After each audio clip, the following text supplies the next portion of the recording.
Nori rice tuna mayo na manifokirat ang cravings natin. Ano, tara?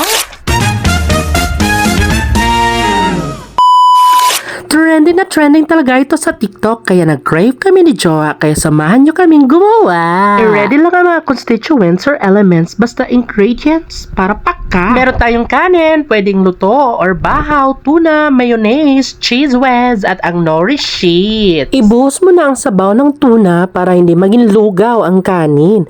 Ilagay ang kanin sa bowl. Bale, 2025 pa talaga tong vlog na to. Wala kasing time mag-edit, tinamad, kaya ngayon na lang. Okay, balik tayo sa gawain natin. Matapos ibuhos lahat ng sabaw, ay tagbaw. Ilagay ang tuna sa ibabaw ng kanin. Gupitin ang pakete ng cheese whiz. Pagkatapos, ilagay ang cheese whiz para hindi kanya mamiss.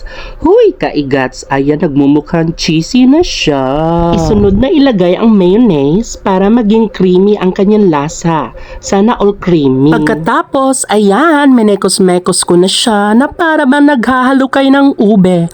Huy! Agukoy! Kailangan kong ikutaw-kutaw ng mabuti para ma-cover up lahat ng kanin at ingredients sa bowl. Nakakapagod mag-voice over kaya manood ka at huwag ka mag-skip ah. Nag-effort pa ako magawa ng trend na to. At ayan na! Tada! Luto na! Anong luto na? Di naman niluluto yan. So ready to serve na ang ating nori rice tuna mayo. Wow! Totoo nga! Masarap siya. Pero dapat konti lang ang gawin mo. Okay, taste test na nga namin ni Joa kung approve ba ang lasa at sarap.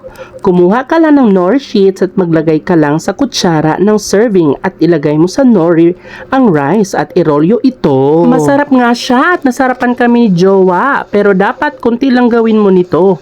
Mga 5 na servings lang kasi nakakaumay din ito. Kaya kung gusto mo mag-try, subukan mo na at gawin mo.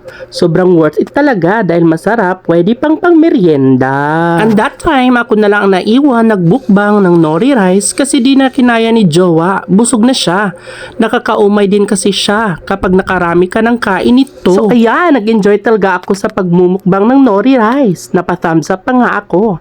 Nakarami ako ng kain nito. Balak namin magmukbang ulit ni Joa ng nori rice dahil masarap. Sa sobrang sarap, mapapa-arf-arf ka talaga. Agukoy, naging aso pa. Kaya subukan mo na para matikman mo.